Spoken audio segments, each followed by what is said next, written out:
아버지 감사합니다. 오늘 이 시간을 통해서 저희가 구원의 원리에 대해서 한 번 더 배우고자 합니다. 우리 주님께서 저희를 어떻게 선택하셨는지, 그 가운데 우리가 어떤 은혜를 입었는지 그런 것을 알아갈 수 있는 시간 될 수 있도록 도와주옵소서. 예수님의 이름으로 드렸습니다. 아멘. 자, 오늘은 구원론 두 번째 시간이고요. 사실 지난번에 이렇게 많이들 못 오셨어가지고 잠깐만 OT 때 했던 거를 돌이켜서 소개를 해드리면, 이제 우리가 구원론에 대해서 배우고 있잖아요. 구원론에 대해서 배우고 있습니다. 그래서 이제 전체 주제로는 이제 이게 5번째 주제예요. 처음에 성경론 배웠고, 신론 배웠고, 인간론, 그리고 기독론까지 이게 앞에 4가지 주제를 배웠어요. 이제 그래서 사실 이 구원론의 요소에 보면은 그 앞에 우리가 배웠던 내용이 조금 막 겹치고 다시 나오고 막 그러기도 해요.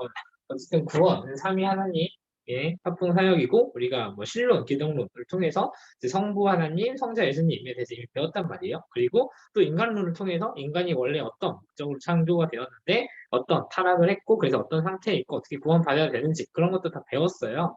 그래서 이제 그런 것들이 좀 있기는 한데, 어쨌든 우리가 구원론을 통해서 구원에만 좀 더 집중해서 이 원리들을 보도록 하겠습니다.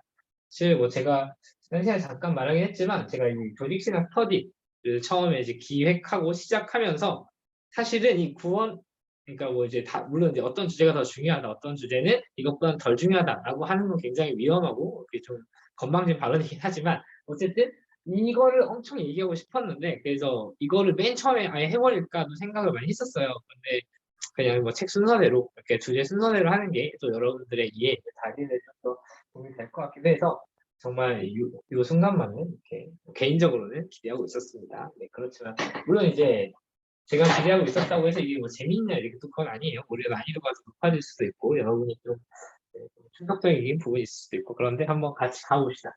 일단 구원론의 첫 번째, 이제 지난 시간에 했던 내용 중에 아주 중요한 거는, 구원이라는 거는 삼위 하나님의 협동사역이다 라는 게 굉장히 중요했거든요. 그래서 성부, 성자, 성부, 성자, 성령님의 삼위 하나님의 협동사역으로서의 구원을 우리가 봐야 된다라고 했고, 이제 삼위 하나님이 각각의, 물론 이제 우리가 삼위일체에서 배웠듯이 그 삼위 하나님이 각각의 인격을 가지고 계시지만 어쨌든 하나의 신성을 가지고 계신 분들이란 말이죠. 그렇죠? 하나의 신성을 가지고 계신단 말이에요. 그래서 구원 자체는 하나님의 사역이지만 각 인격에 있어서 구원의 특정 부분을 더 주도적으로 그렇게 하시는 부분이 있습니다. 성부 하나님께서는 구원을 계획 혹은 뭐 작정, 뭐 예정 그렇게 하시고, 성자 예수님께서 그 계획을 성취하셨고, 성령 하나님께서 그 계획을 우리에게 적용해 주고 계십니다. 그래서 이제 맨 앞에 오늘 이제 권호 2과인데, 권호 1과에 보면 이걸 이렇게 비유해요. 우리가 이제 각 가정에 우리가 수돗물을 공급받고 있잖아요. 예를 들어서 우리가 그 수돗물을 우리가 구원을 받는 거에 비유를 하면은, 그게 이제 뭐 그러니까 이제 강에 있는 댐에 있는 물을 모았다가 그게 정수가 되고 어떻게 되고 해서 우리한테 오잖아요. 그런 뭐 상수도 계획을 처음에 이제 뭐 도시계획과에서 계획을 하겠죠.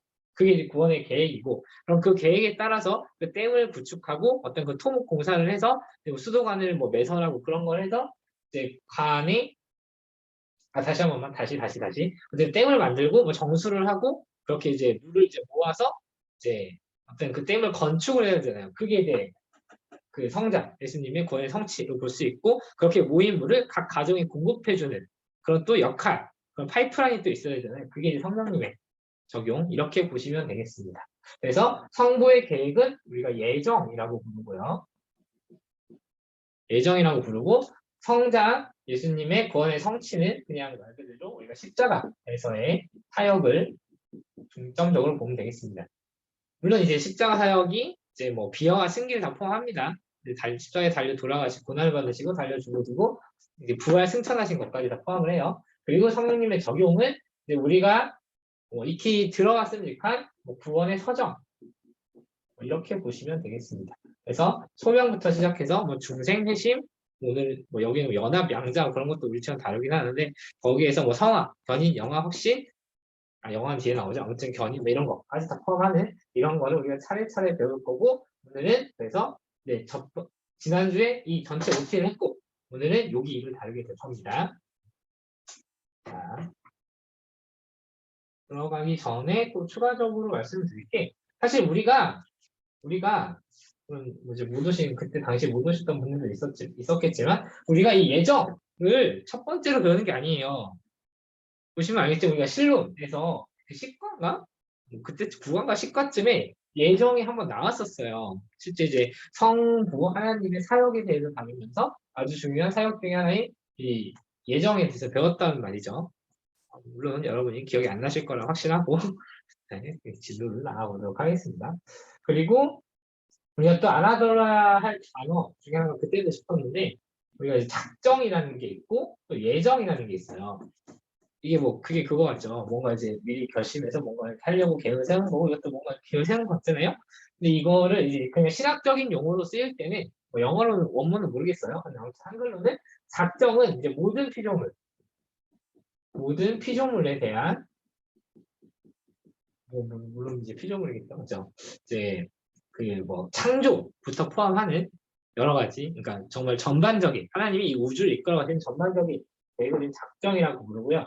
그 예정은 그 중에 특별히 어떤 인격적인 피조물에 대한 예를 들면 천사도 포함을 한다고 하는데 천사는 어려우니까 생각합시다. 인간에 대한 특별한 이제 구원 계획을 우리는 예정이라고 부릅니다. 그러니까 예정은 작정의 특수한 부분이다. 이렇게 보시면 돼요. 그래서 우리가 이제 신학적인 용어로도 예정론이라고 많이 부르는데 구원론에 있어서 이제 구원론 중에 예정론 이렇게 부르는데 구원론 중에 작정론 이렇게 부르지 않죠. 작정이 구원에 대한 걸 다루는 게 아니라 전체적인 일반 대시까지 다 포함하는 그런 이제 개념이기 때문에 우리는 작정이 아니라 예정을 보겠습니다. 그러면 다시 본격적으로 들어가 볼게요. 저는 이제 발제 파일을 볼 텐데 발제 파일이 거기 뒤에 제가 뭐 추가로 달아놓은 거 말고는 책에 보시면 우리 그 2장의 뒷부분에 있는 내용 거의 그대로예요. 그러니까 사실 뭐 이 책 4장까지는 그 뒤에 뭐 정리해 보시는 내용이 있고 거기에 이제 부수적으로 정리할 게 있어서 제가 좀 정리해서 소개해드리고 설명해드리고 그런 과정을 거쳤는데 지난번에도 그렇고 이번에도 그렇고 굉장히 이게 분량이 오히려 너무 많아가지고 어떻게 줄일까를 고민할 정도로 뒤에 정리가 자세히 잘 돼 있더라고요. 그래서 그냥 그대로 쳤으니까 뭐 책을 보실 분들은 책을 보셔도 될 것 같고요. 자, 첫 번째로 우선은 예정이 제가 아까 뭐 말씀드리겠는데 도대체 예정이 무엇인가를 조금 더 이제 구체적이고 자세하고 명확한 문장으로 정의를 해보겠습니다. 예정 교리란 구원의 출발점이 하나님이 우리의 구원을 창세전에 미리 하시고 이미 선택해 놓은 시점이다라고 인정하는 게 예정 교리입니다. 그러니까 구원이 우리가 태어나기도 전에 심지어 창세전에 결정이 되어 있다. 미리의 정할점, 이미 구원이 정해져 있다라고 보는 게 예정 교리예요. 무슨 이게 어떤 임팩트가 있는 건지 그런 거를 여러분이 잘 아셨으면 좋겠는데 그 말은 이거죠. 그 말 그대로요. 그러니까 구원이 창세전에 이미 정해져 있다. 구원이. 이거를 이제 물고 이걸 머릿속에 이제 물고 계속 이어서 진도를 나눠볼게요. 자, 그러면은 이런 예정 혹은 선택 교리를 미리 알아야 하는 이유는 무엇인가를 한번 정리해 보겠습니다. 첫 번째로는 예정은 많은 논란을 불러일으킨 교리이고 특별히 불신자들을 매우 불쾌하게 만드는 교리예요. 1, 2번을 종합해서 보면은 그렇기 때문에 그럼에도 우리는 이거를 믿고 따라가야 돼요. 그러니까 세상 사람들이 이걸 받지 못하기 때문에 쉽게 받아들일 수 없는 교리이기 때문에 우리는 더욱 단단히 이 기초를 닦고 이게 무엇인지 명확히 알아야 될 필요가 있어요. 그게 우리의 믿음의 근간이고 체계이기 때문에 오히려 더 그들이 받아들이지 못하기 때문에 이걸 더 명확히 알아야 됩니다. 그리고 세 번째로 불신자들을 불쾌하게 만들고 매우 이제 많은 논란을 불러일으키지만 어쨌든 예정은 성경이 말하는 교리예요. 그래서 우리는 도대체 이게 무엇인가에 대해서 더 자세히 알 필요가 있습니다. 자, 이렇게 상식적으로 생각해 보면은 이게 왜 많은 논란을 불러일으키는지, 왜 불신자들을 불쾌하게 만드는지는 우리가 직관적으로도 여러분이 이해가 되실 거예요. 예정 교리가 이미 구원이 정해져 있다는 거잖아요.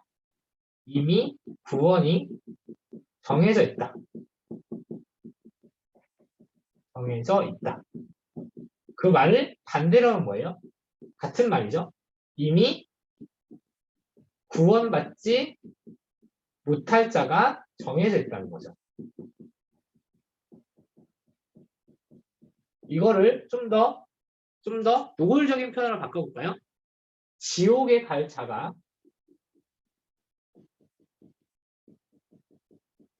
이미 정해져 있다로 해석이 되죠. 이렇기 때문에 많은 불신자들이 불쾌해할 수밖에 없고, 그렇죠?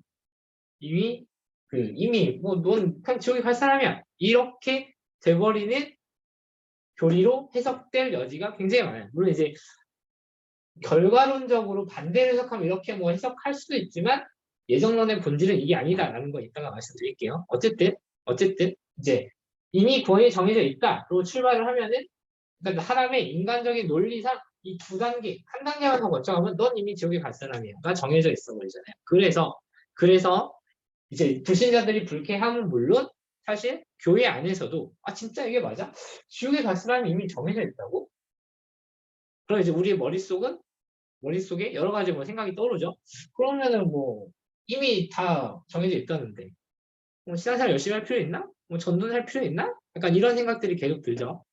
그렇기 때문에 이제 교회 안에서도 이게 제대로 이해가 안 됐을 때 그 성경의 원리대로 성경에서 말하고자 하는 바가 제대로 이해가 안 됐을 때 엄청나게 도전을 많이 받고 심지어 지금도 논란이 많이 되고 특히 오늘날에도 이런 메시지를 강단에서 물론 제가 이제 되게 조심스러운데 여러분 오해하지 말고 잘 들어주세요. 강단에서 이런 얘기를 하기가 굉장히 어렵죠.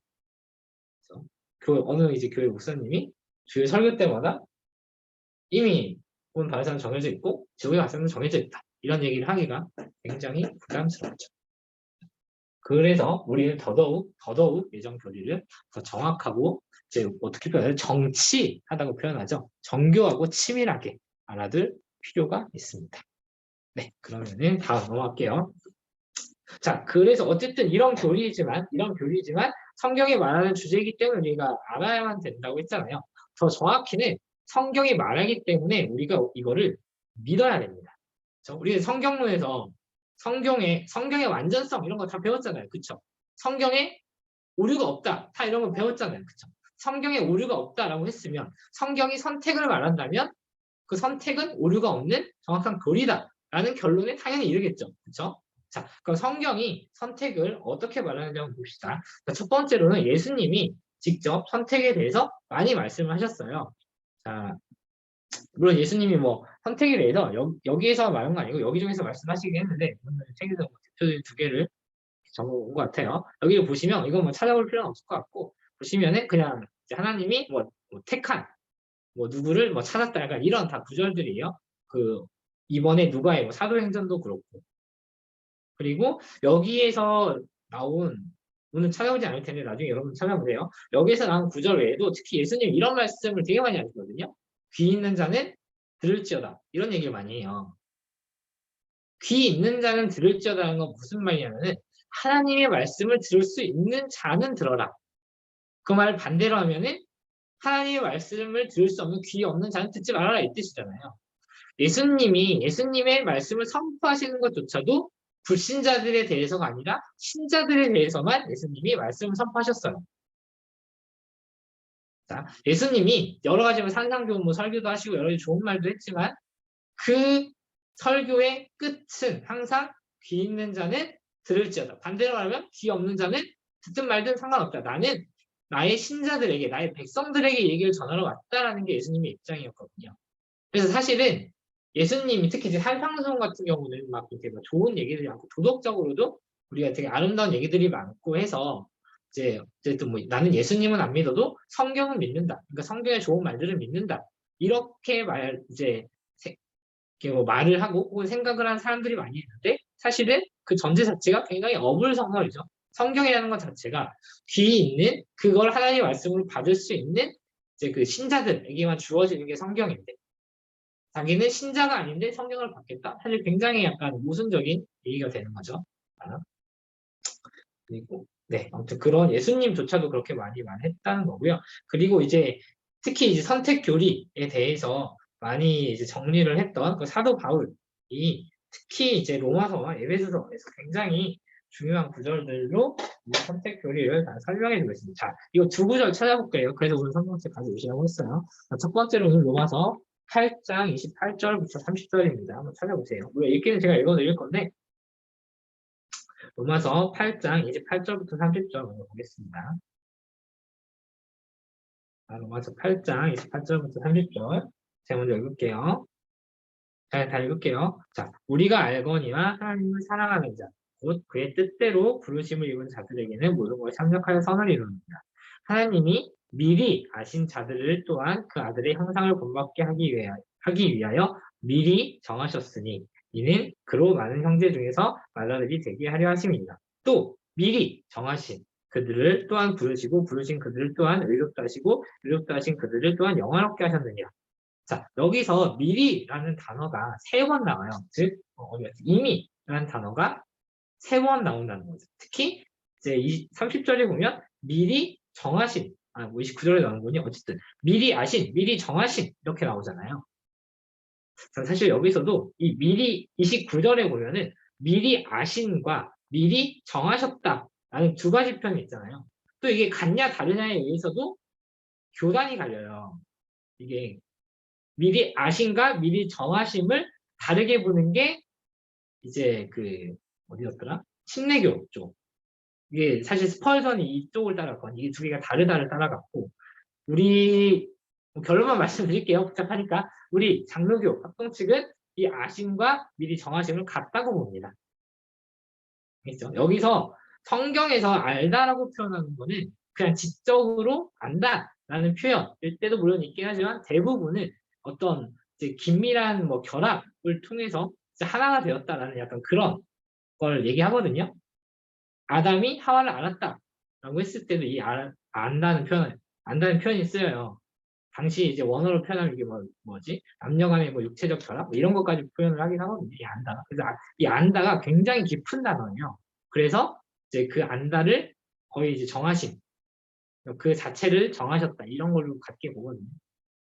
자, 여기 너무 샜고 너무 깊게 들어가고 아무튼 여기서는 우리가 볼 게 바울이 미리 아셨다, 미리 정하셨다. 미리 정하셨다고 엄청 강조했다는 거. 네. 그래서 하나님이 부르셨을 때 하나님이 그 성도들, 그 사람 백성들을 부르셨을 때 그냥 그 사람들이 어떻게 살아가는지 보시고 이 사람이 잘 믿는지 잘 믿지 않는지 그런 것들을 본 게 아니라 그냥 내가 미리 그냥 정한 사람을 하나님이 일방적으로 불렀다라는 게 사도 바울이 정리해준 예정론이고요. 이어서 에베소서 보겠습니다. 이제 로마서 쪽은 덮으셔도 되고요.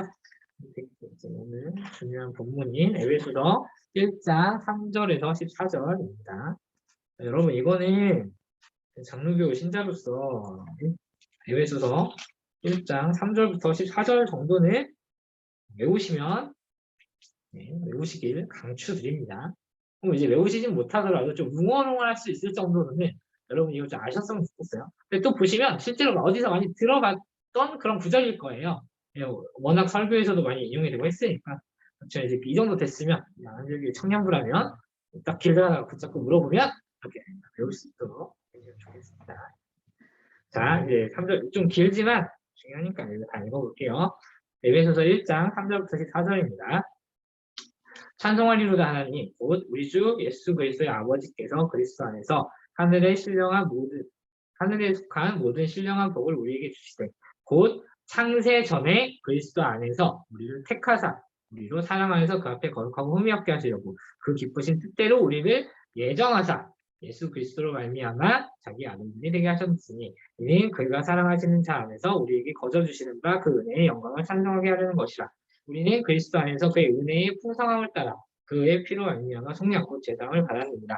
이는 그가 모든 지혜와 총명을 우리에게 넘치게 하사 그 뜻의 비밀을 우리에게 알리신 것이요 그의 기뻐하심을 따라 그리스도 안에서 때가 참 경륜을 위하여 예정하신 것이니 하늘에 있는 것이나 땅에 있는 것이 다 그리스도 안에서 통일되게 하려 하심이라. 모든 일을 그의 뜻의 결정대로 일하신 뒤에 계획을 따라 우리가 예정을 입어 그 안에 기업이 되었으니 이는 우리가 그리스도 안에서 전부터 말하던 그의 영광의 찬송이 되게 하려 하심이라. 그 안에서 너희도 진리의 말씀 곧 너희의 구원의 복음을 듣고 그 안에서 또한 믿어 약속의 성령으로 인치심을 받았으니 이는 우리 기업의 보증이 돼서 그 얻으신 것을 속량하시고 그의 영광을 찬송하게 하려 하십니다. 자, 이 에베소서 본문을 좀 더 구체적으로 보겠습니다. 발제 파일을 같이 볼게요. 자, 첫 번째, 이게 에베소서 3장부터 이제 14절까지 여러분 혹시 성경이 좋다 나쁘다는 물론 뭐 당연히 하나의 뭐 성경이니까 없지만 성경책이 좋고 나쁜 성경책이 있는 건 아시죠, 여러분? 여러분의 성경책이 좋다면 지금 3절 위에 하늘에 속한 신령한 복이라는 소제목이 달려 있을 겁니다. 네, 여러분의 성경책이 좋은 성경책이라면 3절 위에 하늘에 속한 신령한 복이라는 소제목이 달려 있을 거예요. 자, 하늘에 속한 신령한 복이라는 소제목이 달려 있잖아요. 그러면 도대체 하늘에 속한 신령한 복이 무엇인가? 그게 바로 예정이다. 우리에게 예정해 주신 하나님의 구원이다 라고 사도 바울이 오늘 말을 하고 있습니다. 자, 그럼 보시면 그럼 도대체 예정, 이 선택이라는 게 좀 이제 전체적으로 어떤 모습들을 가지고 있나를 하나하나 살펴볼게요. 자, 첫 번째로 선택의 기원은 하나님입니다. 당연하겠죠. 근데 당연하지만 있어요. 찬송할 이로다 하나님. 그 하나님께서 우리가 찬송을 돌려드릴 하나님께서 이 모든 선택과 예정을 시작하셨고요. 그리고 그 시기는 4절 같죠. 곧 창세 전에 이미 세상을 만들기도 전에 창세 전에 이 모든 것을 우리의 구원을 하나님께서는 예정하시고 계획하고 계십니다. 그 선택의 범위는 신자예요. 3절 보면은 그렇죠? 3절에서 6절, 7절 이런 거 보면은 이제 그리스도 안에서 그 속량함을 입은 이런 신자들에게만 이런 게 주어지고요. 그리고 그러니까 그리스도 안에서 이 선택의 영역과 범위가 사실 겹치긴 하는데 결국 그리스도 안에서 그 속량하심을 입은 자들을 선택하시는 거죠.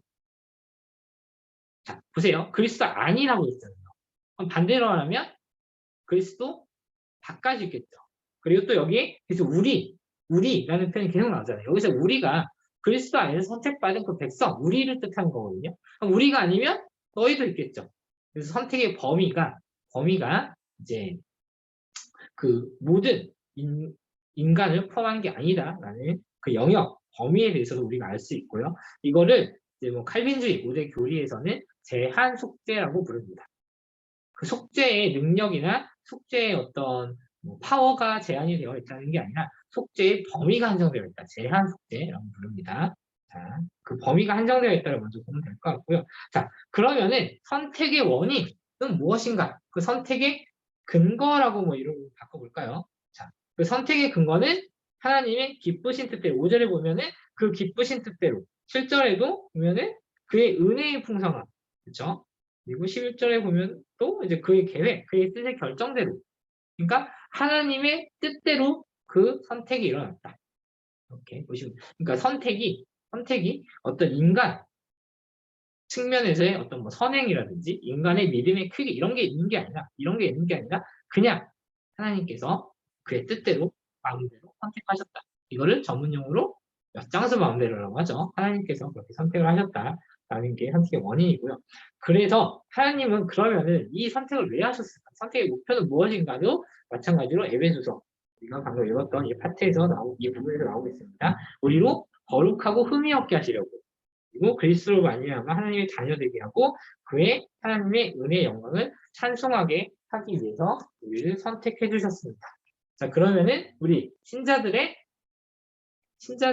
존재의 목적이 나오죠. 우리가 거룩하고 흠이 없게 돼서 하나님과 같이 하나님을 닮아가고 그리고 그의 자녀가 돼서 그를 영원히 찬송하고 즐거워하는 것. 이게 바로 선택받은 신자의 목적이죠. 이게 어디 나오죠? 웨스트민스터 소요리 문답 제 1문에 나오죠. 인간의 목적은 무엇입니까? 그게 이런 데서 나옵니다. 인간이 하나님을 닮아가고 영원히 그를 즐거워하고 찬송하는 것. 그게 인간의 존재 목적, 특별히 신자의 존재 목적입니다. 자, 이게 바로 선택 얘기하고 있는 바고요. 사실 우리가 선택이라고 했을 때 사실 제일 민감한 부분이고 민감한 부분 그리고 우리가 제일 예리하게 하고 공부하고 알아야 되는 부분은 사실은 그 선택의 범위 부분이긴 해요. 선택 영역, 특별히 이게 제한되어 있다라는 사실에 대해서 우리가 좀 더 깊게 이해하고 해야 되지만 사실 선택이라는 거는 우리 인간의 측면에서 가장 신경 쓰이는 부분이 선택의 범위야 선택의 여기일 뿐이지 사실 하나님은 사실 이제 성경을 좀 종합적으로 봤을 때 하나님의 선택을 단순히 그 범위에 방점을 둔 게 아니라 그 목적 결국 이제 그 선택을 통해서 신자들을 그리스도 안에서 자기의 양자로 삼으셔서 이제 하나님의 영광을 위해서 그 선택이라는 그런 사역을 하셨습니다. 이제 좀 더 종합적으로 볼 필요는 있어요. 물론 우리가 오늘은 좀 그 제한된 그 선택의 범위, 영역에 대해서 좀 더 깊게 들어갈 겁니다. 자, 그럼 다음 넘어갈게요. 자, 4번 선택에 대한 성경적인 사례. 물론 이제 이번에서 뭐 이런 분들, 뭐 예수님, 누가 뭐 바울 이런 분들이 선택에 대해서 직접 언급하긴 했지만 실제로 하나님께서 이 선택을 보여주신 사례가 있습니다. 첫 번째로는 다 구약, 뭐 우리가 알기 쉬운 구약의 사례인데요. 첫 번째는 아브라함의 아들 이스마엘과 이삭 가운데 이삭을 선택하셨죠. 자, 이스마엘이 어떻게 태어났는지 다들 기억하시나요? 이스마엘이 그 이제 원래 아브라함의 정실 부인이 맞나요? 아무튼 본 부인이 사라인데 그 여종인 하갈을 통해서 이제 그 아들을 대신 낳았죠. 그게 먼저 나온 게 이스마엘이고 그 뒤에 이삭이 태어났는데 하나님은 이삭을 선택하셨죠.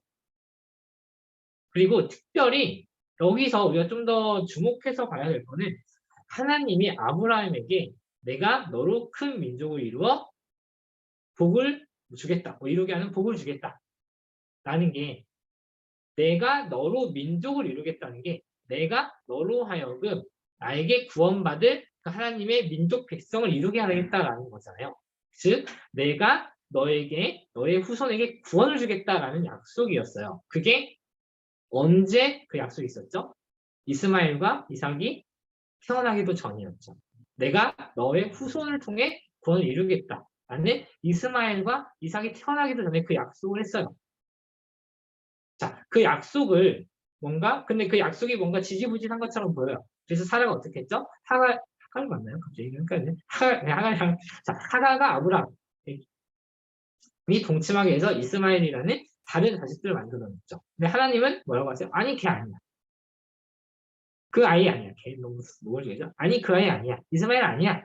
내가 사라를 통해서 너의 백성을 이룰 거야. 나 사라를 통해서 구원을 할 거야. 이스마엘 아니야. 그러면서 심지어 이제 하갈이 뭐 사라한테 쫓겨나고 이스마엘이 뭐 이런 백성을 이런 약간 이런 게 있었죠. 물론 이제 그 하갈조차도 하나님이 뭐 돌보시고 그런 게 있었어요. 하갈 맞나요, 여러분? 기억이 안 나요. 그냥 자 아무튼 자 그리고 근데 하나님이 이제 이삭을 선택했죠. 그리고 심지어 그 이삭의 아들이 두 아들 에서와 야곱 가운데서 야곱을 선택했어요. 하나님께서는 자 에서와 야곱이 쌍둥이였죠. 그 엄마 뱃속에 같이 있었던 쌍둥이였단 말이에요. 일란성인지 이란성인지 모르겠지만 어쨌든 동시에 한 날 태어난 제 쌍둥이였고 심지어 에서가 먼저 태어났어요. 자, 이거는 위에 1번의 경우는 더 극단적이죠. 이거는 이제 그 이삭의 본 부인으로부터 태어난 아무런 에서와 야곱이 말도 하기도 전에 뭐 생각이라는 건 할 수 있었을라나 모르겠는데 아무튼 그 복 중에서부터 이미 하나님이 야곱을 택하셨단 말이에요. 그 말은 에서는 택하시지 않았다는 거죠. 물론 이제 뭐 나중에 가면은 이제 에서가 야곱한테 장자권을 팔면서 에서가 그 장자권을 얼마나 경히 여겼는지 하나님께서 인정하신 그 장자권을 에서가 얼마나 경히 여기고 야곱은 얼마나 그 장자권에 대해서 뭐 열망이 있었는지 뭐 이런 뭐 설교나 해석이 가능하긴 합니다. 가능하긴 하지만 어쨌든 하나님이 야곱이라는 자를 그 백성 태어나기 전에 미리 택했다라는 게 성경에 나옵니다. 즉 이스마엘이든 에서든 이스마엘이든 에서든 물론 다시 좀 반대로 예를 드는 게 좋겠네요. 자 이삭이든 야곱이든 뭐를 잘해서 하나님이 이쁘다고 선택하신 게 아니에요. 자, 조금만 더 거슬러 올라가면 아브라함도 하나님이 뭔가 예뻐서 선택하신 게 아니에요. 원래 아브라함이 어떤 사람이었어요? 아브라함 아버지는 이방, 우상을 섬기는 제사장이었어요.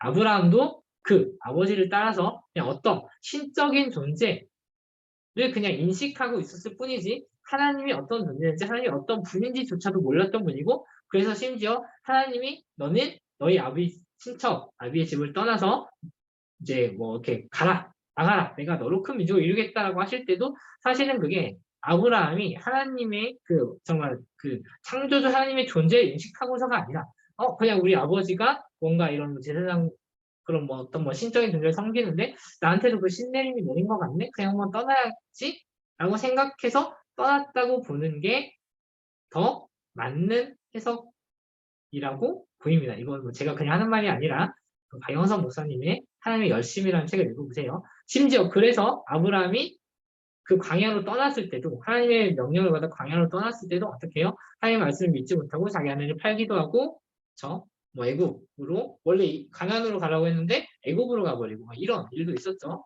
아브라함이. 그런데 결국 그리고 아브라함도 그랬고 그 아들 이삭도 그랬고 그 아들 야곱도 심지어 야곱은 성경을 보시면 물론 이제 이렇게 물론 하나님이 택하신 그런 족장이긴 하지만 초반 야곱이 등장한 초반부에 보면 야곱의 인성은 완전히 그 도둑놈이었어요. 야곱의 이름 자체도 도둑놈이라는 뜻이거든요. 그 발뒤꿈치를 잡은다. 발뒤꿈치 잡아서 막 훔치는 자거든요. 그러니까 그런 사람을 하나님이 택하셨다. 어떤 거에 따라서 그들의 행위와 그들의 신앙과 그들의 인성, 인품, 배경이 아니라 하나님의 뜻에 따라 하나님의 기쁘신 뜻에 따라 선택하신 사례가 아브라함, 이삭, 야곱을 통해서 알 수 있습니다. 자, 그러니까 우리는 어떻게 해요? 자, 여기까지 막 계속 막 이런저런 얘기를 제가 못했는데 자, 여기까지 결론은 선택, 예정이라는 게 분명히 성경에서 나오고 있고 반복적으로 얘기가 되고 있으며 실제 사례도 매우 풍부하고 그 사례는 심지어 우리가 너무나도 익숙하게 알고 있는 거고 그러니까 우리는 이 선택에 대해서 이미 알고 있는 바인데 이 교리를 좀 더 정치하게 이제 우리가 다듬어 봅시다. 자, 그렇게 해서 5번 넘어갈게요. 자, 5번 그래서 뭔가 좀 정리가 되어야 될 것 같은데 5번에서 갑자기 조금 이렇게 뒤에 적용 파트 훅 넘어갑니다. 자, 그렇죠. 일단 순서대로 볼게요. 자, 그럼 도대체 선택 교리가 신자들에게 주는 유익은 무엇인가? 자, 아까 이런 논란이 있고, 이런 불편함, 우리의 마음속의 불편함이 사실 불신자들이 이걸 불편해하면 우리가 뭔가 선택 교리를 복음으로서 얘기를 할 때 우리도 뭔가 불편할 것 같잖아요. 근데 우리가 이걸 뭐가 좋다고 이걸 배워야 되는가를 우리가 정리해보고 넘어갑시다. 자, 첫 번째로는 선택 교리는 자, 1, 2번 같이 볼게요. 우리를 겸손하게 그리고 하나님께 감사하게 만들어줍니다. 자, 사실 선택교리 핵심은 저기 위에 제목 옆에 제가 땡땡 치고 적어놨는데 제가 아까 선택교리가 정확히 이걸 말하는 건 아니니까 그러니까 물론 이제 인간의 뭐 논리상 이런 결론에 다다르기 쉽지만 정확히 선택교리는 이걸 얘기하는 게 아니라고 했죠. 그게 사실은 선택교리는 불신자들을 향한 경고의 성격보다는 신자들을 향한 위로와 확신과 격려를 주는 교리이기 때문이에요. 자, 우리의 선택이, 우리의 구원이 우리의 선택이 아니라 하나님의 선택에 의해 이루어진 거죠. 그리고 나의 배경, 나의 신앙, 나의 근거, 나의 성격 이런 거에 의해서 내가 구원을 받은 게 아니죠. 자, 여러분 뒤집어서 생각해 보세요. 나의 신앙, 나의 믿음, 나의 성격, 나의 배경, 혹은 나의 뭐 지식 이런 거에 따라서 나의 구원이 결정된다고 쳐봅시다. 여기서 구원받을 수 있는 사람이 저도 마찬가지고 여러분도 당연히 마찬가지고 우리 대한민국 세계의 모든 교회 신자들까지도 아무도 검증할 수 있는 사람이 없습니다. 그렇기 때문에 우리의 구원은 우리로 인한 게 아니라 오로지 하나님의 뜻에 의해서 이루어진 것이며 따라서 우리는 우리의 구원에 대해서 하나님께 감사할 수 있게 됩니다. 자, 선택이 있다는 것은 선택이 아닌 사람이, 그러니까 선택을 받은 사람이 있다는 것은 선택을 받지 않은 사람이 있다는 거잖아요. 그러면은 내가 왜 선택받지 않은 부류에 속하지 않고 왜 선택받았을까에 대해서 모르겠죠.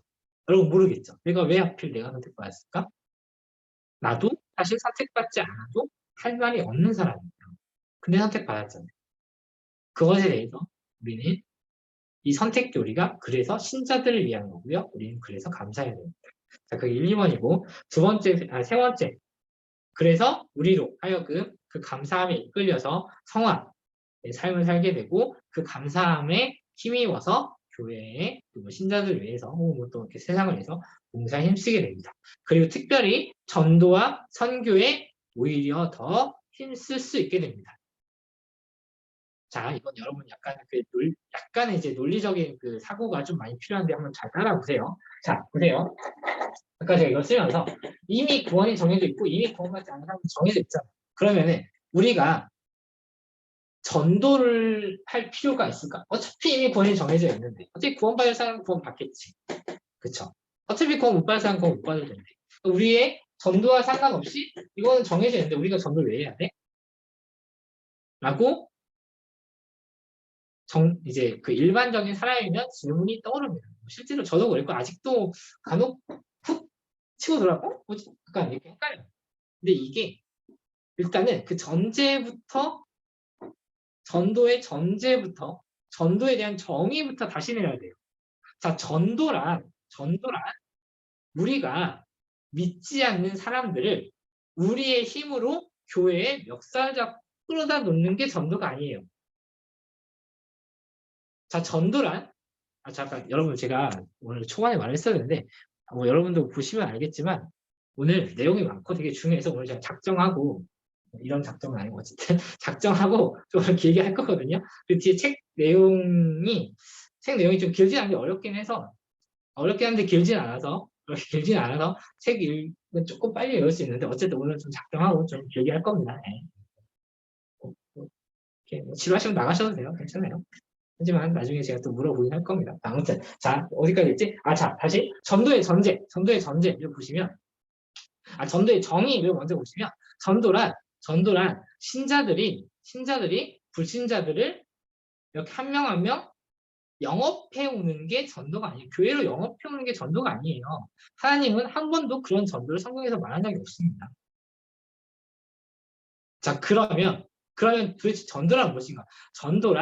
전도란 신자들이 불신자들을 향해서 하나님의 복음을 바르게 선포하는 게 전도예요. 설득이 아니라 선포하는 게 전도입니다. 설득은 하나님이 하시는 거예요. 그래서 성경에 나오죠. 우리가 씨를 뿌리는 건 인간이지만 그걸 물 주고 자라게 하는 건 하나님이라고 하셨잖아요. 우리는 씨를 뿌리면 돼요. 씨를 뿌린 이후에 반드시 열매를 맺게 하겠다. 그거는 월권이죠. 하나님이 되겠다. 그러니까 불신자들의 마음 속에서 내가 그들에게 믿음을 불신자들에게 믿음을 생성시키겠다. 믿음을 일으키겠다. 지웠구나. 아까 그 구원의 적용 성령님이 하신다고 했잖아요. 왜 성령님이 하시는 거를 인간이 하려고 해요? 그렇죠? 전도는 그런 게 아닙니다. 전도는 하나님의 복음을 정확하게 선포하는 게 전도예요.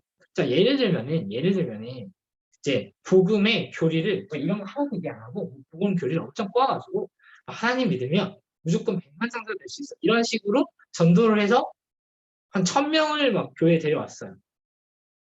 자, 이게 바른 전도일까요? 혹은 선교지에 가서 하나님의 말씀을 정확하고 바른 이런 복음들을 예수님의 죽으심, 하나님의 창조주 되심 이런 걸 바르게 전파를 했는데 한 명도 돌이킴을 받지 못했어요. 그 선교지에서 한 명도 교회로 못 데려오고 그냥 귀국하게 됐어요. 자, 전자와 후자 중에 뭐가 바른 전도일까요?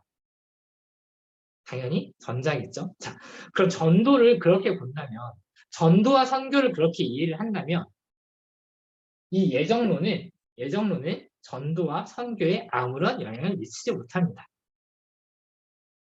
다시 한번. 다시. 말을 좀 더 정확히 이제 전도와 선교를 그렇게 이해를 한다면 이 예정론의 이런 문장들은 전도와 선교를 방해하는 아무런 역할도 하지 못합니다. 자, 그리고 심지어 오히려 전도와 선교를 촉진시켜 줍니다. 이런 교리가. 자, 제가 아까 말씀드렸죠. 전도와 선교는 그 믿음을 일으키는 게, 우리가 믿음을 만들어내고 생성하는 게 전도가 아니라고 했잖아요. 그럼 만약에 전도를 그렇게 이해를 한다면, 전도가 그렇게 얘기한다면, 자, 보세요. 우리가 전도를 통해서, 먼저 아까 뭐 1000명 막 그런 극단적인 얘기를 들었지만, 우리가 전도를 했을 때 그 사람이 회심할 가능성이 높나요? 회심을 안 할 가능성이 높나요? 우리 다 노방전도 해봤잖아요. 노방전도 해봤잖아요. 그쵸? 우리가 막 이렇게 열심히 전도하고 막 프로그램을 만들어서 막 전도하고 말씀을 선포하고 이제 뭐 아무리 뭐 메시지를 정말 정확하게 뭐 고공적인 메시지를 쓰고 그걸 막 이렇게 했을 때 그거 보고 교회에 오는 사람이 많나요? 안 오는 사람이 많나요? 제가 알기로는 제가 안한제일 교회에 10년 다녔지만 그 우리 이뭐 자랑스럽게 얘기할 바는 물론 아니긴 하지만 안한제일교회 청년부 적어도 제가 아는 10몇 년 역사상 노방전도 통해 안한제일교회에 오신 분 없습니다. 자, 그럼 우리의 노방전 다 실패했나요?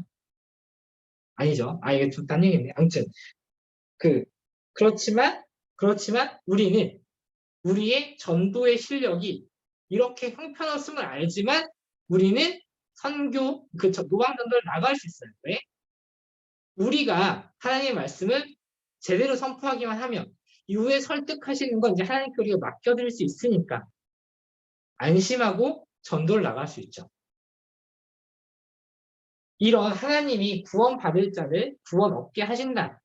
하나님은 끝까지, 그러니까 자기 선택하신 바를 무조건 구원을 받게 하신다라는 확신이 있기 때문에 우리가 그가 누구가 될지 모르지만 우리는 그냥 우리의 복음을 전할 바를 전하면 되는 거예요. 그래서 무수히 많은 선교사님들이 그 열매에 정말 인원, 수에 관계없이 겉으로 보이는 눈에 보이는 열매가 어떤 크기인지 관계없이 그렇게 선교에 나가게 됩니다. 나갈 수 있게 되는 겁니다. 이게 오늘 되게 중요한 하나의 포인트라서 깊게 들었고요. 자, 다섯 번째도 마찬가지입니다. 그래서 사실 이미 정해져 있어서 우리가 구원을 위해서 기도 또 쓸모없는 거 아니냐. 이미 난 어차피 구원 받을 건데 못하라고 기도를 하면서 열심히 하는 거. 앞에서 대답이 다 됐죠. 우리가 거룩하고 흠이 없게 얘기하시려는 하나님의 그 구원 계획의 뜻에 따라서 우리가 하나님을 닮아서 기도를 하면서 하나님과 더 친밀하게 살아야 되고요. 네, 여섯 번째로 보면은 이제 구원의 확신을 갖게 하는 데도 도움이 됩니다. 구원이 우리에게 달려있지 않죠. 구원이 우리에게 달려있다라고 하면은 우리가 어느 순간은 구원을 받은 것 같다가 또 어느 순간 구원이 떨어진 것 같다가 매일 이렇게 구원이 기복을 타겠죠. 심지어 한 99%는 구원을 못 받은 상태에 있다가 잠깐 교회에서 집중해서 예를 잠깐 한 1%만 구원을 받다가 그렇게 되겠죠.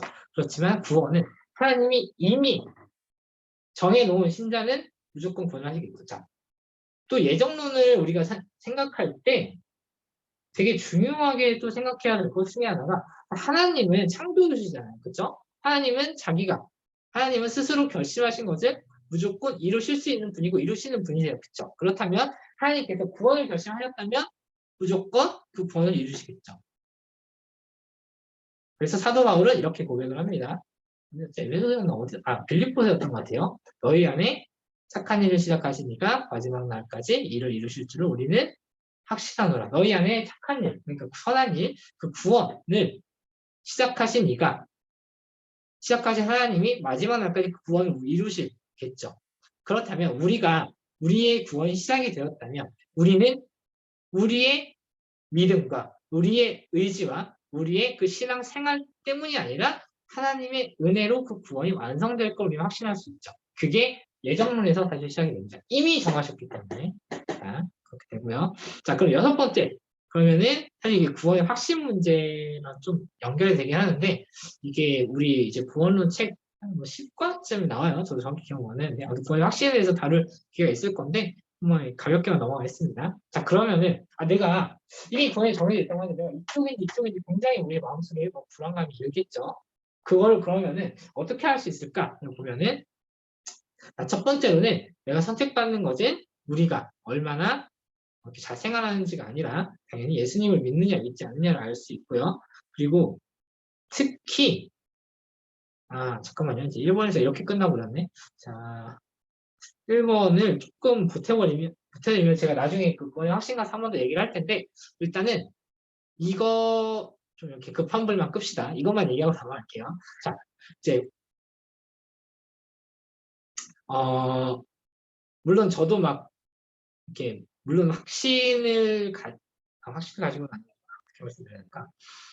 이게 정확한 표현이라고는 저도 보장은 못하겠지만, 뭐 워딩 하나하나가 뭐 단어는 부정 못하겠지만 죄송해요 이렇게 도망가는 말 해서 아무튼 여러분이 구원의 확신에 그러니까 자신의 구원의 여부에 대해서 불안감을 가지고 있다. 내가 구원을 받았나? 갑자기 불안해졌다. 라는 생각이 들잖아요. 그렇다면 역설적으로 여러분은 구원을 받았을 가능성이 상당히 높습니다. 자, 왜 그러냐면요. 구원에 대해서 불안을 가지고 있다는 건 뭐죠? 구원의 개념이 뭔지 알고 하나님의 은혜, 그러니까 하나님의 형벌과 하나님의 구원에 대해서 구별할 줄 알고, 그렇죠? 이 사후 세계 하나님이 이제, 그러니까 이 세상에서의 삶이 끝이 아니라 하나님과 함께 살아갈 이제 우리의 진짜 나라 혹은 지옥에 대해서 인식을 하고 있다는 거잖아요. 즉 구원에 대한 감각이 있다는 거예요. 들을 귀가 있다는 거죠. 자, 우리가 귀가 있는데 소리가 안 들리면 불안하죠. 내가 분명히 평소에 얘기를 잘 듣고 있었어. 제 목소리, 그러니까 여러분이 저한테 막 이렇게 제 얘기를 지금 잘 듣고 있다가, 근데 소리가 안 들려. 그러면은, 지금 소리가 안 들리고 있네라는 걸 인식하게 되죠. 여러분에게 들을 귀가 있다는 거예요. 근데 만약에 처음부터 귀가 없었던 사람이 있어요. 즉, 구원에 대한 감각이 아예 없었던 사람이 있어요. 혹은, 뭐, 시체일 수도 있고, 예를 들어 귀가 없었던 사람, 그러니까 들을 귀가 없었던 사람, 혹은 시체였던 존재는 하나님의 복음, 뭐 이런 하나님의 말씀들이 갑자기 들리다 들리지 않게 될 리가 없죠. 처음에 그 소리가 무엇인지조차 모르죠. 즉, 조금 더 이제 원론, 그러니까 아까 제가 처음으로 돌아와서 얘기를 하면은 아예 그러니까 구원으로부터 떨어진 사람들은 구원에 대한 불안감조차 가질 수가 없습니다. 구원에 대한 감각 자체가 없기 때문에. 그렇기 때문에 여러분이 구원에 대해서 불안해하고 있다면 역설적으로 여러분은 구원에 대한 인식이 있는 구원받은 신자일 겁니다. 자, 구원의 확신 파트에 가서 조금 더 자세하게 다룰 필요가 있을 거예요. 일단 이 정도만 하고 넘어가겠습니다. 자, 그러면 이제 책의 내용은 여기까지였고요. 특별히 우리가 더 심화학습을 해야 되는데 지금 벌써 50분이 생각했는데 자, 가겠습니다, 여러분. 여러분 이렇게 수련회 때 1시간 넘게 다 들으셨잖아요. 선생님 다 들으셨잖아요. 자, 훈련이 되신 여러분이니까 나중에 청년님 할까요? 자, 그럼 예전과 관련해서 또 여러 가지 이제 깊은 반론이 또 등장을 해요. 어떤 게 있냐면은, 자, 예정은 이미 정해져 있기 때문에 자유의지를 부정하지 않느냐 이런 답이 있을 수 있어요. 자, 이거는 뭐냐면 우리가 인간론에 돌아가서 생각을 해보면은 하나님 인간을 어떻게 하나님 인간을 창조하셨죠? 기계적인 어떤 꼭두가시가 아니라 그들에게 지성, 감정, 의지가 갖춰진 인격적인 존재로 창조를 하셨고 그들의 선택을 존중하시잖아요. 그렇죠? 그래서 아담이 하와가 선악과를 따먹을 때도 그들의 선택에 맡겨두셨던 거고요. 하나님은 그냥 이렇게 막 따먹으려고 할 때 갑자기 그 의지를 박탈하셔서 그걸 못 따먹게 할 수도 있었지만 하나님은 그들의 인격을 인정하셨단 말이죠. 근데 인격을 인정하신 것과 이 예정 이미 정해져 버렸어. 이미 정하셨어. 이게 모순되는 거 아니냐라고 이제 그 반론이 있습니다. 이 반론에 대한 답을 우리는 이렇게 내릴 수 있어요. 하나님께서는 우리의 의지를 새롭게 하셔서 하나님을 따르고 사랑하는 자가 되도록 설복하십니다. 설득하여 복종시킨다 이런 뜻이에요. 자, 우리의 의지를 이게 무슨 뜻이냐면요. 이런 거죠. 여러분이 어렸을 때는 아주 어렸을 때는 아마 매운 걸 못 먹었을 거예요. 떡볶이, 라면 이거 못 먹었겠죠. 그쵸? 근데 어느 순간 우리가 커가면서 여기 다들 떡볶이 생각하면 다들 이렇게 행복해지잖아요. 그렇죠? 왜 그럴까요? 어렸을 때 못 먹었던 건데 이제 행복해져요. 그리고 예전에는 우리가 떡볶이를 선택하지 않았지만 상에 떡볶이가 놓여 있었어도 우리가 안 먹었겠죠. 근데 이제는 우리가 떡볶이를 먹어요. 즉 나의 선호, 나의 경향, 나의 어떤 본질이 변하는 거죠. 유아에서 성인으로 나의 본질이 변하는 거죠. 마찬가지로 하나님께서도 그의 구원을 통해서 우리의 성향을 바꾸세요. 하나님이 선택하신 백성들은 하나님이 선택하셨다고 해서 항상 하나님을 따르도록 교회에 억지로 이렇게 크레인으로 이렇게 끌어놓듯이 떨궈 놓는 게 아니죠. 자, 우리가 매주 교회에 가죠. 우리가 지금 이 시간에, 목요일 이 시간에 지금 거의 1시간 가까이나 이런 막 저의 막 뭐 이상한 목소리를 듣고 앉아있단 말이에요. 왜 그래요? 이거는 여러분이 선택을 했어요. 근데 여러분이 왜 이 선택을 했어요? 이 선택은 하고 싶어졌기 때문에. 하나님께서는 여러분의 자유의지를 건드리지 않습니다. 다만 자유의지를 촉발시키는 여러분의 선호와 경향을 바꾸실 뿐이에요. 이해가 안 되시나요? 자, 이게 성경에서 어떻게 나오냐면은 사도 바울이 이렇게 표현합니다. 너희 마음에 소원을 두고 행하게 하시나니라고 합니다. 하나님은 여러분의 행동을 강제하지 않으십니다. 여러분의 소원을 바꾸시는 거예요. 누구의 소원을 바꾸요? 그 신자들의 소원을 바꿉니다. 그 신자들이 하나님을 원하도록 그 원하는 바를 선호를 바꾸시고 그래서 그들이 자유의지로 그 선호에 따라서 자유의지로 하나님을 따르게요. 자, 떡볶이 비로 돌아가 봅시다. 떡볶이 비로 돌아가 봅시다. 자, 하나님은 우리 부모님은 우리에게 떡볶이를 강제로 우리의 입에 떡볶이를 집어 넣는 게 아니라 떡볶이는 똑같아요. 근데 우리가 커서 그 떡볶이를 좋아하게 된 거죠. 그래서 우리가 우리의 선택으로 그 떡볶이를 먹게 됩니다. 자, 이해가 안 되면 저는 나중에 얘기합시다. 이거 할게요. 신학습이니까. 자, 두 번째, 선택은 결정론적이라는 이제 반론이 있습니다. 이거는 조금 질문 자체가 좀 심오한데 이런 뜻이에요. 자, 그냥 이건 대답만 봅시다. 이제 이 선택이 어떤 비인격적인 힘에 의해서가 아니라 인격자인 하나님의 사랑과 자비로우심에 이루어지는 것이다. 그러니까 답만 알고 넘어가시면 될 것 같아요.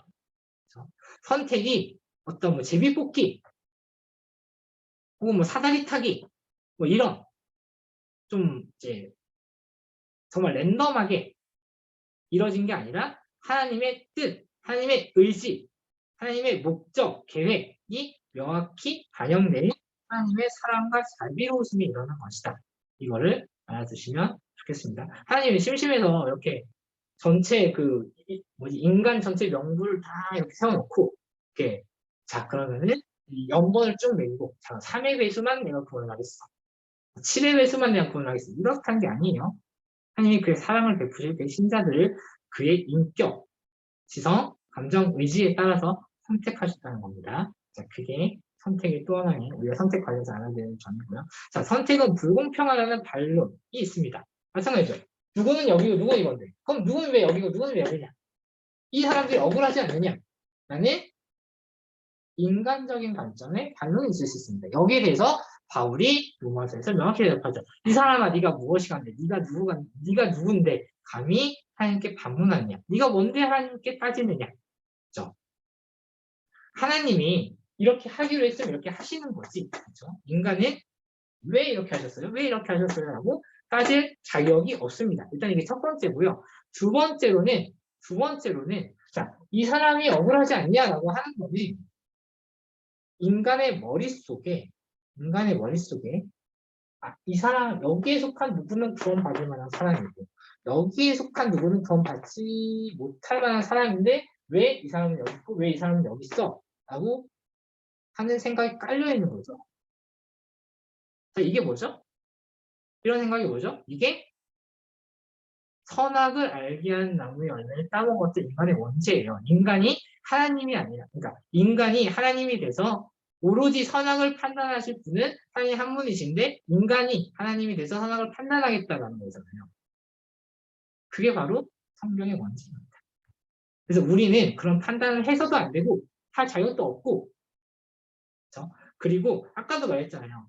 여기 그냥 넘어갔구나. 6번에 2번 보면은 다른 그 예정 선택에 있어서, 물론 우리가 예정 선택 이런 거는 교회에서 같이 공부하고 정확히, 그러니까 혼자서 이렇게 상상하는 게 아니라 교회에서 정확히 공부하는 게 중요하지만, 어쨌든 이 선택에 대한 거는 다른 사람이 선택 받았는지 안 받았는지가 아니라 내가 선택을 받았는지 안 받았는지가 중요한 거예요.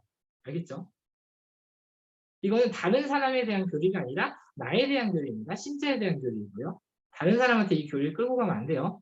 그래서 전도할 때도 너는 뭐 선택 어쩌고저쩌고 이런 부금 전도를 하면 안 됩니다. 이렇게 전도에 대해서는 나중에 뭐 전도에서 어떤 메시지를 전달할지는 다음에 또 기회가 있으면 제가 이전에도 얘기한 적은 있는 것 같긴 한데 다뤄보고, 일단은 그렇게 그러니까 자기의 선택에 대한 생각을 해야 되고, 자기에 대한 선택을 하면은 아까 말했듯이 우린 그냥 겸손하게 이걸 받으면 돼요. 겸손하게 받으면 되고 받아야 해요. 믿어야 하고. 아까도 말했죠. 반대로 그러면은 내가 여기 있다고 치면 내가 여기 있을 만한 사람이에요? 아니거든요. 나는 원래 여기 있어야 되는 사람인데 그냥 여기에 속해 있어요. 왜? 하나님의 은혜로, 하나님의 뜻으로. 그냥 거기에 감사하고 겸손하게 인정하고, 물론 이제 전도를 할 때도 그걸 나와 같이 여기 있는 것처럼 보이지만 여기 있는 사람들이 있을 텐데, 그 사람들이 하나님을 믿고 구원받을 수 있게 내가 전도를 하면 됩니다. 특별히 제가 아까 얘기를 안 정해서 못 들었는데, 하나님께서 전도를, 그러니까 이 예정을 택하실 때, 예정에, 그러니까 구원받을 자를, 그러니까 선택하실 때, 이 선택의 결론을 정하시는 것도 있지만, 선택의 과정, 구원의 과정도 하나님께서 정하셨거든요. 예정이라고 하면은 선택의 결론과 과정이 정해졌다는, 사실 결론이 정해졌다는 거, 이게 정해졌다는 거고, 선택의 과정, 선택의 방법이 정해졌다는 거는, 구원의 방법이 정해졌다는 거는, 구원은 말씀, 전파로 이루어지게 하나님 정하셨습니다. 그리고 그걸 누구한테 시켰어요? 신자들에게 시켰어요. 그러면은 우리가 선택의 결론을 믿는다면 선택의 과정도 믿어야겠죠. 그래서 우리가 전도해야 될 의무가 됩니다. 자, 선택의 결론을 우리가 믿으면 당연히 선택의 과정도 믿어야겠죠. 정확히는 구원의 과정이긴 해요. 그 구원의 과정이 말씀입니다. 그래서 성경에 이렇게 나오죠. 믿음은 들음에서 나온다. 그렇죠? 들음은 하나님의 말씀으로 말미암는다. 하나님의 말씀을 들어야 구원을 받는다. 하나님의 말씀을 들어야 구원을 받는다. 그래서 우리는 그러면 신자로서 지상명령인 말씀 전파를 수행해야 합니다. 자, 다시 돌아와서요. 네, 자. 그래서 다시 돌아와서 이제 선택은 불공평하다는 반론에 대한 답은 우리가 이걸 선택하는 게 아니라 우리가 왜 구원 받았는지를 생각해 봤을 때 전혀 구원받을 자격이 없지만 구원받을 이것에 그저 감사하는 이런 생각을 가져야 합니다. 그래서 우리 믿음의 선배들은 찬송을 이렇게 했죠. 하나님의 은혜로 있을 데 없는 자 왜 구속하여 주는지 나는 알 수 없도다. 우리 믿음의 선배들은 이거를 내가 왜 구속받았는지 이걸 따지지 않았어요. 이걸 따지지 않고 나는 알 수 없어. 성경이 말하지 않죠. 그냥 거기서 멈췄어요. 내가 왜 구원받았는지는 성경이 말해주지 않아. 그냥 하나님의 뜻이래. 하나님의 뜻으로 믿고 거기서 멈췄어요. 그리고 어떻게 했죠? 나는 알 수 없는데 그저 내가 믿고 감사함을 그냥 고백했죠. 나를 보호해 주시는 주님, 나를 아시는 주님에 대해서 그저 믿고 감사하고 따라갔어요. 그게 우리 믿음의 선배들이 이 선택, 예정을 받아들인 태도입니다. 그 찬양에 2절, 3절을 보면은 이 쓸데없는 자, 왜 구속하여진 또 뭐였더라 3절이 왜 내게 성령 주셔서 내 마음 감동에 주 예수 믿게 하는지 나는 알 수 없었다. 왜 성령님이 나의 마음을 감동하셔서 내가 예수님을 믿고 있는지, 내가 성령님을 통해서 예수님을 믿고 있는 건 알겠는데, 그리스도를 믿고 하나님을 믿고 있는 건 알겠는데 왜 그런지는 몰라.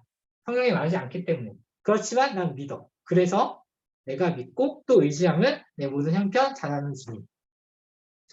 늘 보여주실 것을 난 확실히 안다. 거기까지 나가는 거예요.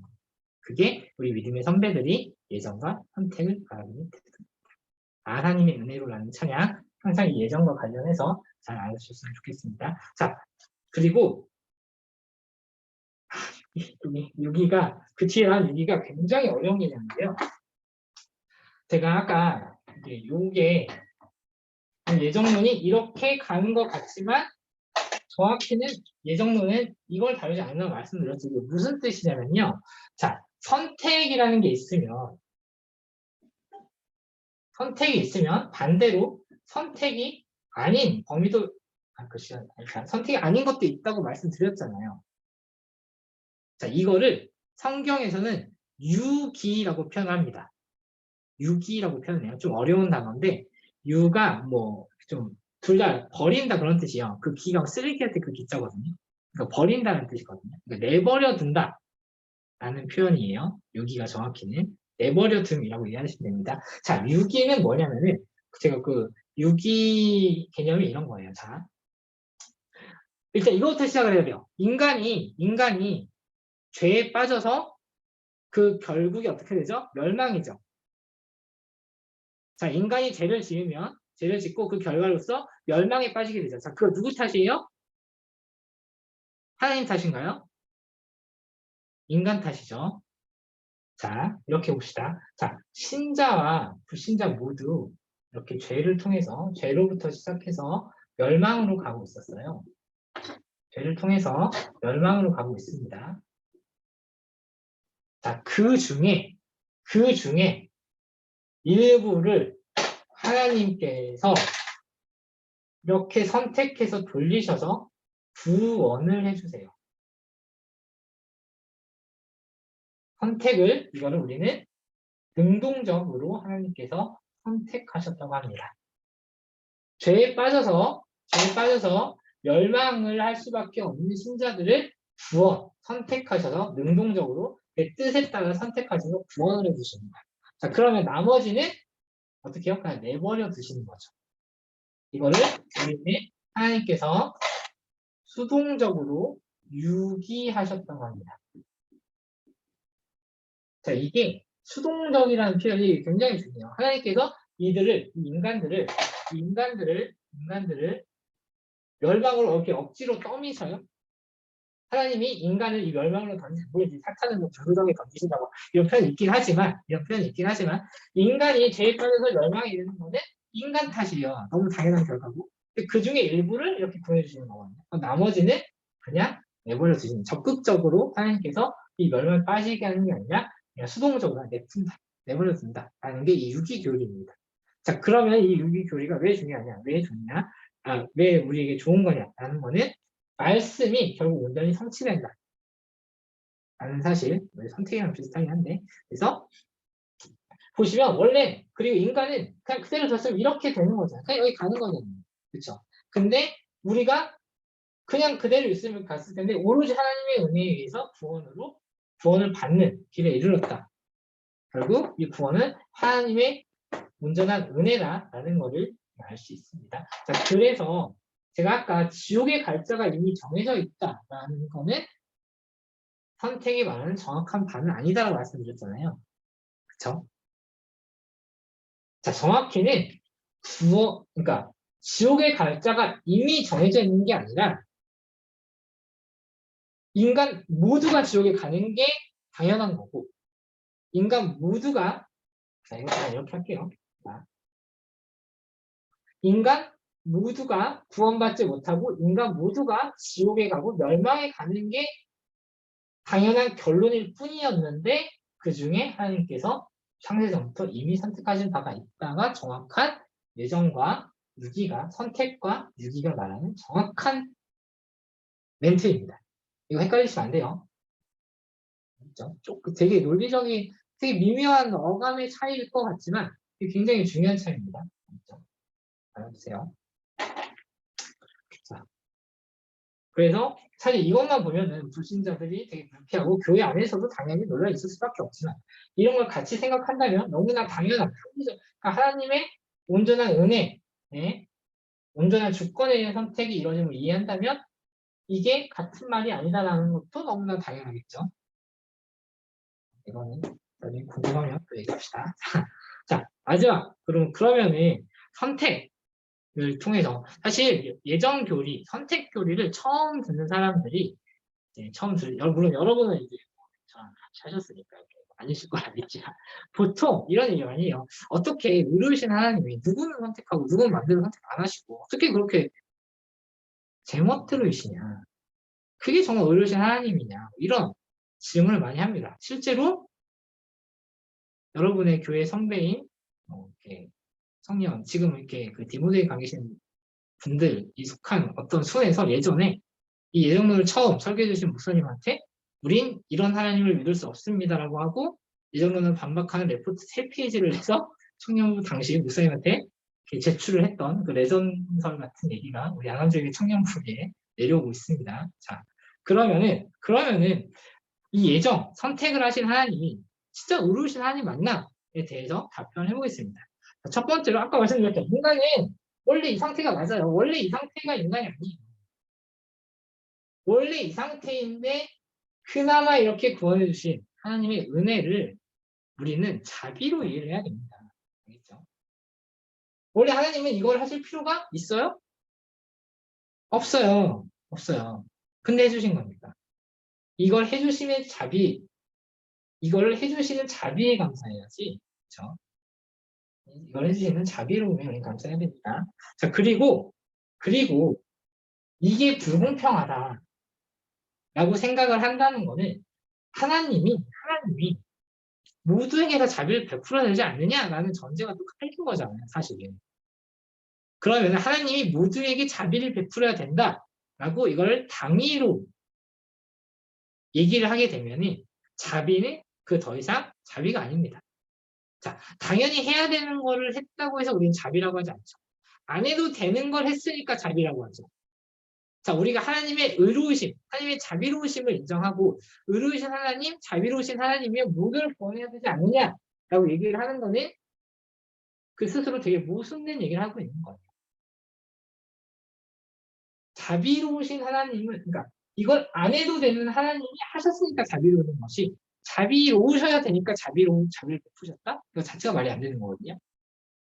오히려 그런 모두에게 자비를 베푸셔야 된다라는 말 자체가 심각한 모순이 있다는 걸 우리는 알고 있어야 되겠습니다. 자, 마지막으로 그래서 하나님이 자비를 베푸신 이유에 대해서 사실 대답을 할 필요도 없어요. 하나님은 우리가 매주 최소한 한 번씩 사도신경 고백을 하죠. 전능하사 천지를 만드신 하나님 아버지 우리가 믿는다고 고백을 하잖아요.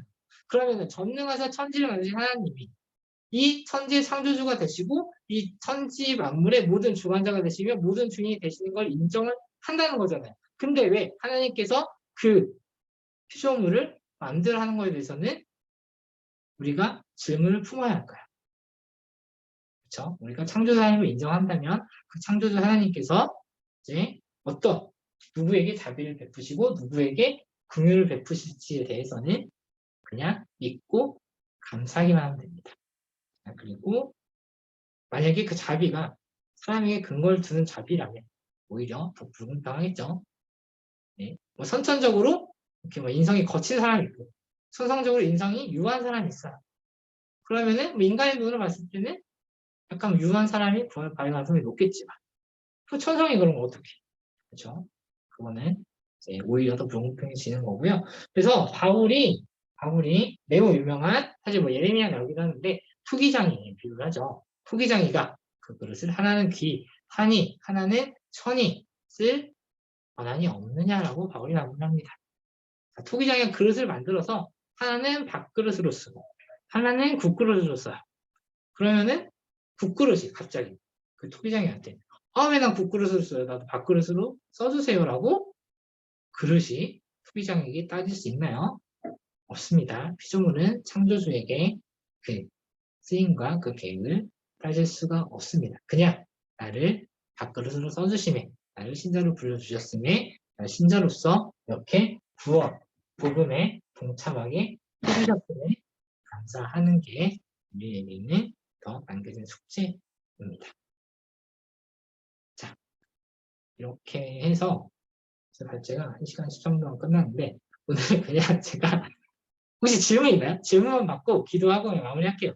책 읽는 시간까지 하면은 이게 영상 시간 너무 길어지고 해서 다 영상도 안 볼 것 같아요. 영상이라도 봐야 되는데 그래서 하고 질문만 좀 받고 기도하고 마무리하겠습니다. 궁금하신 분 있으시면 채팅은 잘 못 봐요. 마이크만 켜고 말씀해주세요. 질문만. 저 질문이 있긴 한데 네네네. 말씀해 주십시오. 이거 원래 예정 시간은 몇 분까지예요? 대답할 수 없습니다. 아, 그래요? 네네. 아, 일단은 말자 일단 예정에 대해서 이거 네. 농담이에요. 그 음, 제가 약간 고민하고 있는 문제가 음, 음, 이제 하나님이 정한 사람만 음. 구속을 받는 거잖아요. 네, 그렇죠. 그리고 하나님이 정한 사람만 그 복음을 듣는 거고. 그렇죠. 네, 근데 이제 그 성경에 보면은 그 이제 마지막 날에 그 우리가 천국에 가든 지옥에 가든 변명할 수 없게 하신다고 했잖아요. 음, 그러니까, 그러니까 나는 복음 못 들어가지고 나는 그 음, 구원받을 기회가 없었어요. 그런 식으로 말 못하게.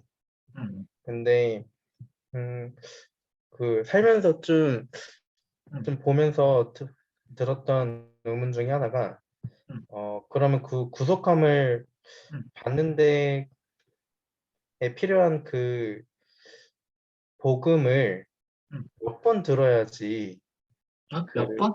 네. 아, 단순히 그냥 그러니까 한평생 살면서 그러니까 우리나라 같은 환경이 아니라 뭐 중국이나 아니면은 그런 복음의 기회가 적은 땅들에서 기껏 해봤자 그냥 지하철이나 버스에서 그냥 지나가던 사람이 뭐 예수천당 불신지옥 이거 한마디 들은 게 전부였던 사람은 이제 만약에 그러니까 그 사람이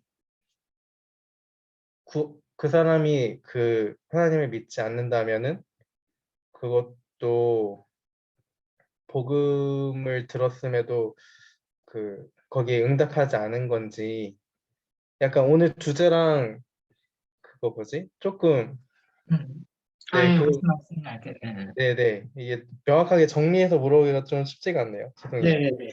자, 그 네. 성교가 말했던 질문이 그러니까 복음을 들을 기회조차 없던 사람이 구원을 받지 그러니까 못하는, 네, 들어도 조금 그러니까 애매하게 들은 사람. 아, 그쵸. 들어도 애매하게 들은 사람.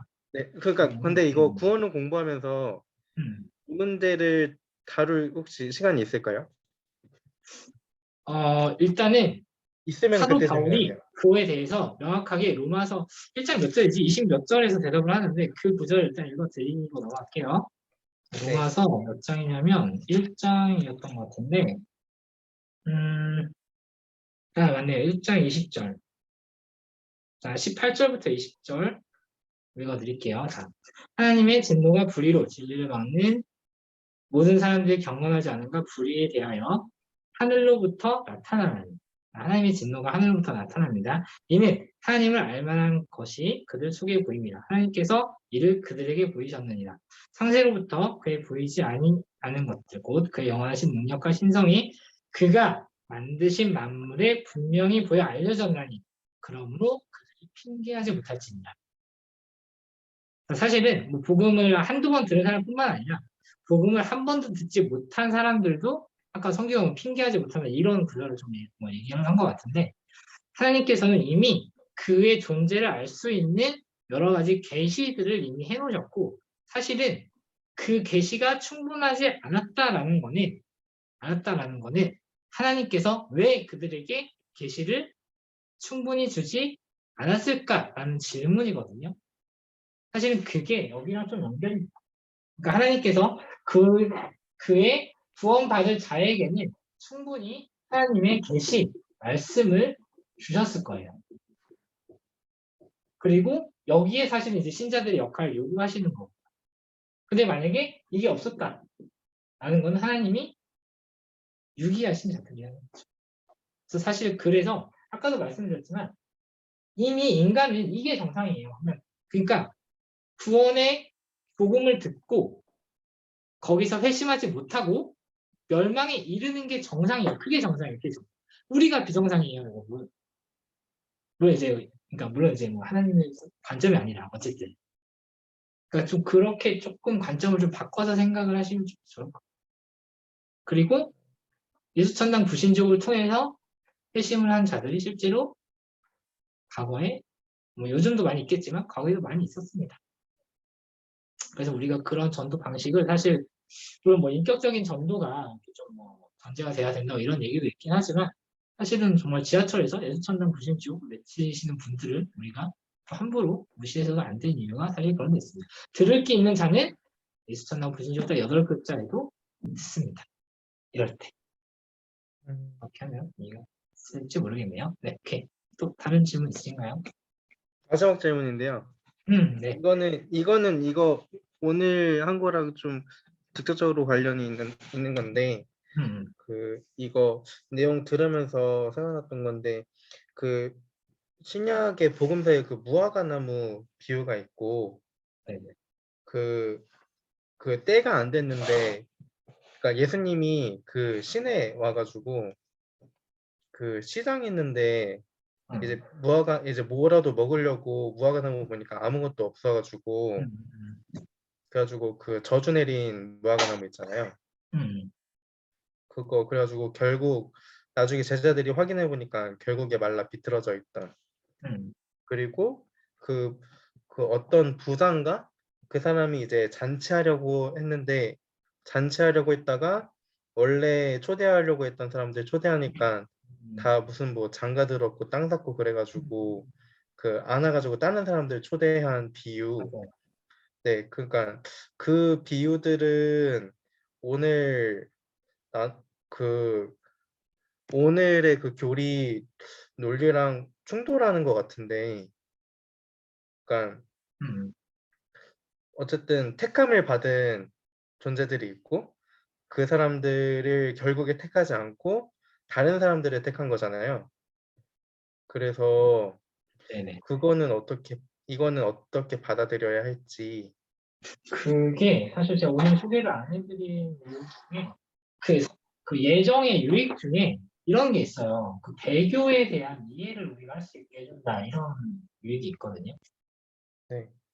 그러니까 말하자면은 배교 뭔지 아시죠? 원래 이제 교회 다녔다가 나중에 보니까 안 다녔다 뭐 이런 안 다니는 이런 분들 있잖아요. 말하자면은 그러니까 사실 이런 배교를 한 사람들도 배교를 했다라는 거 보면은 겉으로는 하나님을 믿는 것 같았지만 알고 보면 유기에 속한 자들이었다라고 우리들은 이해하면 됩니다.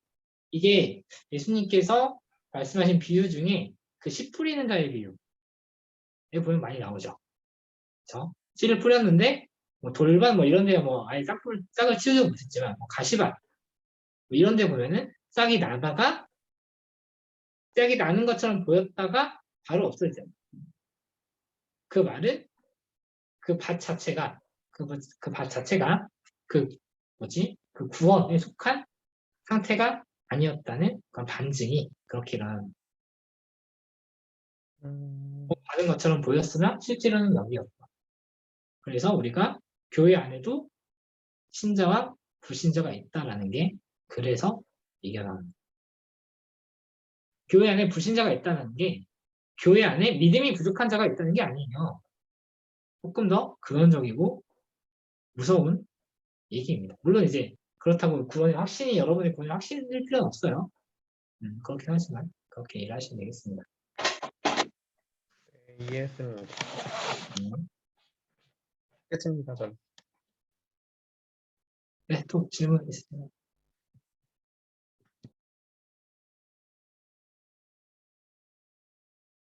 네, 있으시면 제가 기도 여러분 많이 와주셨는데 피곤하실 텐데 늦게까지 있어주셔서 정말 감사하고요. 오늘 저도 사실은 아까 뭐 상규가 예정 시간이 언제였는지 물었는데 사실은 오늘 예정을 도저히 못하겠더라고요. 그냥 할 말이 많고 했는데 근데 솔직히 막 이렇게 1시간 반 동안 갈 줄은 이 정도일 줄은 예정이 없긴 했는데 잘 있어주셔서 감사하고 네, 수련회 마침 또 훈련이 된 상태로 여기 와주셔서 다행이라고 생각합니다. 아마 예정 말고는 다음에는 뭐 이렇게 길어질 주제는 없을 거예요. 여러분 뭐 오늘 왔다가 도저히 안 되겠다고 도망하지 마시고 다음 주부터는 다시 정상적으로 발제 2, 30분 책 좀 읽고 1시간 안에 다 마치는 그런 페이스로 갈 테니까 오늘 이제 책 2장 꼭 각자 읽어보시고요. 읽어보시고 이제 이런 거 잘 생각해 보시고 오늘 제가 기도하고 마치도록 하겠습니다. 기도할게요. 하나님 아버지 감사합니다. 저희가 우리 주님께서 저에게 구원을 베풀어 주신 이 놀라운 은혜의 진리에 대해서 정말 배웠습니다. 우리가 왜 선택을 받았는지, 우리가 왜 구원을 받았는지, 우리가 왜 신자가 되었는지, 우리 있을 데 없는 자들이 왜 이 자리에 모여서 우리 주님을 이렇게 알아가고 예배하고 기도하고 있는지 우리는 알 수 없습니다. 다만 우리가 그 은혜에 감사하며 아무것도 없었던 우리에게 구원을 베풀어 주신 우리 멸망으로 갈 수밖에 없었던 우리를 되돌려서 다시 하나님 곁으로 이끌어 주신 그 은혜에 감사하며 이 은혜의 복음을 열심히 전파하고 또 우리가 그 안에서 겸손으로 서로 섬길 수 있는 또 서로 사랑할 수 있는 그런 저희 아름드리게 청년부 될 수 있도록 도와주시옵소서. 오늘 늦은 시간까지 하나님의 말씀을 공부한 우리 모두 나눔제일교회 청년부 저희의 영혼을 또 위로해 주시옵고 내일 각자가 있는 자리에서도 우리 주님의 영광을 위해서 열심히 사랑할 수 있는 저희 될 수 있도록 도와주시옵소서. 이 모든 말씀 예수님의 이름으로 기도했습니다. 아멘. 수고하셨습니다. 책 꼭 읽으세요. 책 알죠?